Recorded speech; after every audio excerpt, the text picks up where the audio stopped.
যে দশভূজা নারীর পুজো হবে মেন, সেই ঠাকুরটিকে এখন আমি দেখাবো।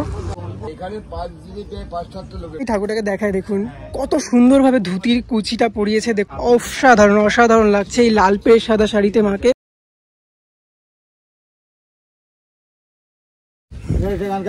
আমি কি সুন্দর দিন কাটাইতা। আচ্ছা, কলকাতা। আপনারা কোথা থেকে এসেছেন?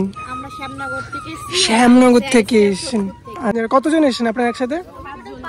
5 জন এসেছেন। তবে যারা আপনার বনগাঁ হয়ে আসবেন তাদের জন্য সোনাপুর স্টেশন নেমে ঠিক পেছন দিকটা করে উঠলে পরে আপনারা এরকম একটা অসত্য বট পেয়ে যাবেন। এই জায়গাটা করে টোটো স্ট্যান্ড রয়েছে। এই টোটো স্ট্যান্ড থেকে ডান দিয়ে একটা রাস্তা রয়েছে। এই রাস্তা দিয়ে এখন ডান দিকটা করে আমরা চলে যাবো একদম রেলগেটের দিকে, অর্থাৎ চলে আসবো গাংনাপুর চৌমাথায়। আর এখান থেকে আমরা কিছু সময় পর পরই এরকম বাস পেয়ে যাবো। তো চলুন, বাস ঢুকে গেছে, এখন বাসে উঠে পড়বো। 15 টাকা ভাড়া দিয়ে ঠিক এই দুর্গা মণ্ডপের সামনে চলে আসবো। মাত্র 15 টাকা ভাড়া। এখান থেকেই অটো দাঁড়িয়ে আছে, অটো করে চলে যাবো কামালপুর। এটি হচ্ছে চকের মোড়। যারা বাইকে আসবেন এখানটায় বাইকের জন্য গ্যারেজ করা হয়েছে। নবরাত্রির ষষ্ঠ দিনে কাত্যায়নী ঋষির কন্যা কাত্যায়নী দেবী আজ ষষ্ঠীর শ্বেত বরাহ কল্প অর্থাৎ বর্তমান কল্প, এই কল্পে দেবী দশভূজা মহিষমর্দিনী স্বরূপে মহিষ মর্দন করেন। রাধে রাধে এভরিওয়ান, আজ ষষ্ঠী সকালে আমি চলে আসলাম কামালপুর অভিযান সঙ্গের আরও একটি ছোট্ট আপডেট ভিডিও নিয়ে। এখানে আপনাদেরকে আমি দেখাতে চলেছি যে ঠিক পঞ্চমী সন্ধ্যায় ঠাকুর উদ্বোধন হয়ে গেছে। আর আজ ষষ্ঠীর সকাল, শুভ শারদীয়ার প্রীতি শুভেচ্ছা জানিয়ে ভিডিওটা শুরু করছি। তবে দেখাতে চলেছি যে মা দুর্গা সম্পূর্ণরূপে সেজে ওঠার পর ঠিক কেমন লাগছে এবং তাদের যে মণ্ডপে নতুন যে ঠাকুরটি, যে ঠাকুরের মেন পুজো হয়, সেই ঠাকুরটি কেমন সাজিয়েছে সেটাকেই দেখাবো। এছাড়াও আপনারা দেখতে পাবেন এই ভিডিওতে, জানতে পারবেন খুঁটিনাটি তথ্য যে কিভাবে এখানে আসবেন আর কত টাকা ভাড়া লাগবে, কতটা সময় লাগতে পারে এখানে আসতে। সম্পূর্ণ তথ্য জানতে কন্টিনিউ ভিডিওটা দেখুন, আশা করি বেশ ভালো লাগবে। তো এখানে দেখছি একজন জেঠু বাঁশি বাজাচ্ছেন। বাঁশি বাজাবো? বাজান।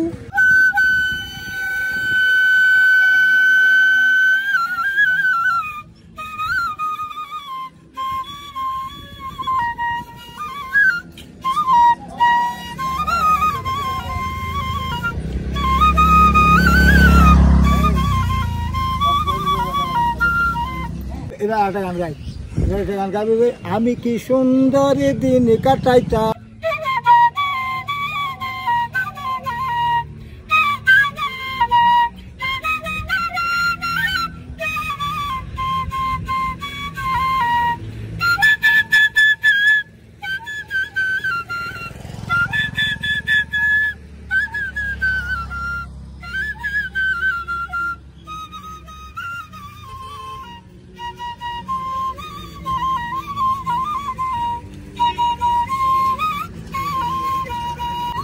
অল্প করে গেল, বেশ ভালো লাগলো। আর আপনি এই বাঁশি নিয়েই হঠাৎ কেন আসলেন যদি একটু বলেন? আমি বাঁশি নিয়ে আসলাম, এর কারণ হলো যে এইখানে বিশাল একটা পুজো হচ্ছে, সনাতনী হয়ে আমরা স্বাধীনতা পাচ্ছি না। যদি সত্য কথা কই তবে তোমরা বলবে আমি ভালো মানুষ নয়। 8 বছর পূজাটা হয়নি, আমিও আসছি। এই বছর পূজাটা হয়েছে, হলেও বা পূজাটা আমি প্রথমবার এসছি, এখন আসছি। তখন উঁচু করে লাগিয়েছিল, আবার নামাতে হলো একটা তৈরি জিনিস রয়েছে, আবার খুলতে হয়, খুলে যদি আবার করতে হয়, এটা ঠিক মতো আগের মতো হয়ই না। যাই হোক, এখন পূজাটা হচ্ছে, এই জন্য পূজাটা দেখতে আসছি। আর প্রত্যেক সনাতনীদেরকে আমি আমন্ত্রণ করছি, তারা যেমন এই পূজাটা দেখে তারা একটা পুণ্য লাভ করুক। জয় রাধে রাধে, কৃষ্ণ হরে রাম, ভজনিতাই গৌ রাধেশ্বর। রাধে রাধে। দেখলেন যে মানুষের কতটা এক্সাইটমেন্ট এই পুজো দেখতে চলে এসেছে। আমি তো থাকি কলকাতা, খর্দা থেকে এসেছেন। খর্দা থেকে এসে মাত্র এই এইটাকে কামালপুর বাদ দিয়ে কমলপুর বা দুর্গাপুর নাম দেওয়া হোক, এটাই আমি প্রত্যেক লোকের কাছে আমার প্রার্থনা। কেন দুর্গার জন্য এত কিছু হয়েছে, তো এটা দুর্গাপুর নাম দেওয়া হোক। কামালপুর বাদ দিয়ে দুর্গাপুর নাম দেওয়া হোক, নাহলে কমলপুর নাম দেওয়া হোক। দুর্গাপুর নাম দিলে সবচেয়ে বেস্ট হবে বলে মনে করি। প্রত্যেক লোকের কাছে আমার আবেদন, আকুল প্রার্থনা। এই মেলার মাঠটা দিনের বেলা এরকম লাগে, আর রাত্রের বেলায় কেমন লাগে সেটা দেখতে হলে অবশ্যই আমার আগের ভিডিওটা দেখতে পারেন, দেখিয়েছি রাতের লাইট শো। এই জায়গাটা করে মাঠের মধ্যে যে একটা রাস্তার উপরে একটা যেমনটা টেন্ট করা হয়েছিল, আর এই জায়গাটায় স্টেজ করা হয়েছে। এখন আমি আপনাদেরকে একটা অভিনব জিনিস দেখাই, যেটা মেন পুজো মণ্ডপে মা দুর্গা, যে দশভূজা নারীর পুজো হবে মেন, সেই ঠাকুরটিকে এখন আমি দেখাবো। এখানে সেই মাকে রাখা হয়েছে একদম মণ্ডপের সামনেটা করে, অপরূপ সুন্দর লাগছে। কিন্তু আজ ষষ্ঠীর সকালে মাকে দেখতে পাচ্ছি।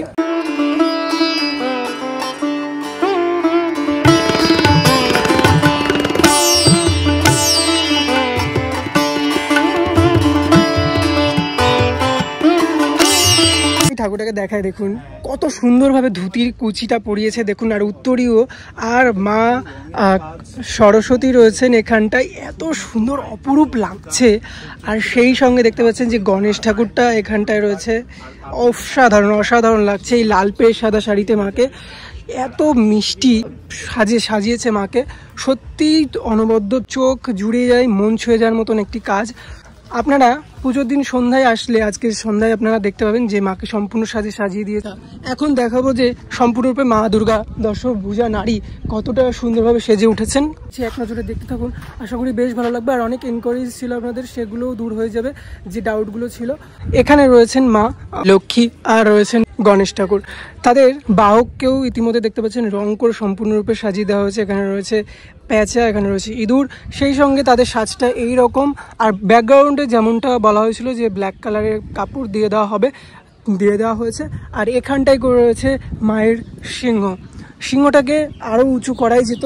এখানকার অভিনব চিন্তা এবার নিরস্ত্র মা দুর্গা, মা এখানে অস্ত্রকে ত্যাগ করেছেন। তবে দেখতে পাচ্ছেন যে মাকে সম্পূর্ণরূপে সাজানোর পর ঠিক এরকম লাগছে প্রত্যেককেই। তারা এইটুকু সময়ের মধ্যে যতটা পেরেছে করেছেন। এখানটা করে দেখতে পাচ্ছেন লাইট শোর জন্য যে লাইটিং, সেই লাইটের ব্যবস্থা করা হয়েছে। এছাড়া ওই জায়গাটা করেও লাইট রয়েছে। আর সেই রাতের লাইট শো অসাধারণ লাগে, আপনারা সন্ধ্যায় আসবেন, বেশ ভালো লাগবে দেখতে। এখানটায় রয়েছে কার্তিক আর সরস্বতী ঠাকুর, এইখানটায় তাদেরও বাহক রয়েছে, তাদের পায়ের তলায় একদম ময়ূর রয়েছে হাঁস। বেশ ভালোভাবে আরও একবার আপনাদেরকে দেখিয়ে দিই।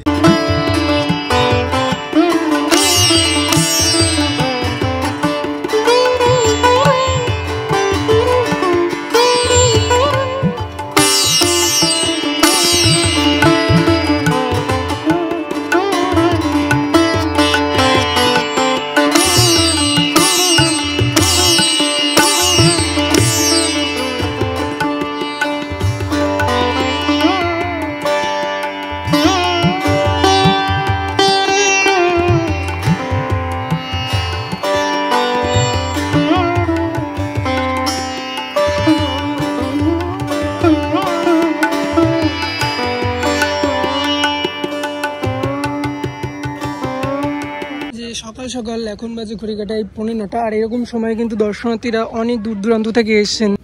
দিদিভাই আপনারা কোথা থেকে এসছেন? রানাঘাট থেকে এসছেন। মানে এখন আসার কারণটা কি? আচ্ছা, মানে রাতে ভিড় হবে আর সেই সঙ্গে সকাল সকাল ঠাকুর দেখে নেওয়া, তাই তো? এখানে অনেকেই রয়েছেন, চেষ্টা করবো কথা বলার। আপনারা কোথা থেকে এসছেন? শ্যামনগর থেকে এসছেন। আচ্ছা, সোদপুর থেকে, মানে ওই শিয়ালদার দিক থেকে এসেছেন।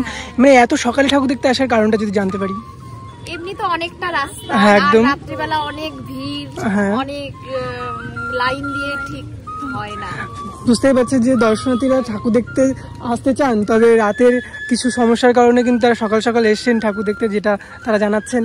আর কতটা এক্সাইটেড মানুষ বুঝতেই পারছেন। আপনারাও আসুন আর দেখে যান কামালপুরে এই ঠাকুরগুলো। আপনারা কোথা থেকে এসছেন? সবাই এখানে রয়েছেন। কতজন এসছেন আপনারা একসাথে? 5 জন এসছেন। এখানে প্রচুর দর্শনার্থী কিন্তু দূর দূরান্ত থেকে এসছেন, তারা এই ঠাকুর দেখছেন, বেশ ভালো লাগছে। আপনারাও চলে আসুন আর দেখে যান কামালপুরের এত সুন্দর একটা কাজ। তাদের এই আর্ট ভিলেজটাকে আরো সুন্দরভাবে সাপোর্ট করুন। সাধারণ দর্শনার্থীদের ভিড় এড়ানোর জন্য যেমনটা বলেছিলাম যে ব্যারিকেড করে দেওয়া হবে, ঠিক এমনটা করে রাউন্ডে ব্যারিকেড করা হয়েছে। আর সকালবেলায় আসলে এরকমভাবে ঠাকুর দেখতে পারবেন আপনাদের নিজস্ব দায়িত্বে। এছাড়াও রাত্রেবেলা আসলে কিন্তু কড়া নির্দেশের মাধ্যম দিয়ে, এইভাবেই কড়া রেস্ট্রিকশনের মাধ্যম দিয়ে এইখান দিয়ে যে ব্যারিকেড রয়েছে দাঁড়িয়েই কিন্তু একে একে আপনারা ঠাকুর দেখতে পারবেন। যেমনটা করে বলেছিলাম, আজ এই ষষ্ঠীর সন্ধ্যায় সর্বসাধারণের জন্য খুলে দেওয়া হয়েছে এই পুজো মণ্ডপ। আপনারা আসুন, আপনাদের পুজোর দিনগুলো খুব ভালো কাটুক। বন্ধুরা, এই ছিল আজকের ভিডিওটা যদি একটু ভালো লেগে থাকে তাহলে অবশ্যই like, share, comment and subscribe করে পাশে থাকবেন। দেখা হচ্ছে নেক্সট কোনো ভিডিওতে। ততক্ষণের জন্য সুস্থ থাকবেন, ভালো থাকবেন। রাধে রাধে। যারা রানাঘাট থেকে আসবেন তাদেরকে একটা কথা বলি, রানাঘাট 3 নম্বর প্ল্যাটফর্ম বা 1 নম্বর বড় ব্রিজ ধরে চলে আসবেন বাইরেটা করে, একদম বাইরে চলে যাবেন। ওখানে কামালপুরের অটো পেয়ে যাবেন, আর ওই অটো স্ট্যান্ডে থেকেই অটো ধরবেন। বাসে আসলে কিন্তু বাস চেঞ্জ করে অটোয় আসতে হবে, কিন্তু এক অটোতে আসলে 30 টাকা ভাড়া দিয়ে আপনারা ঠিক এরকম জায়গাটায় অটো দাঁড়ায় আপনারা চলে আসবেন।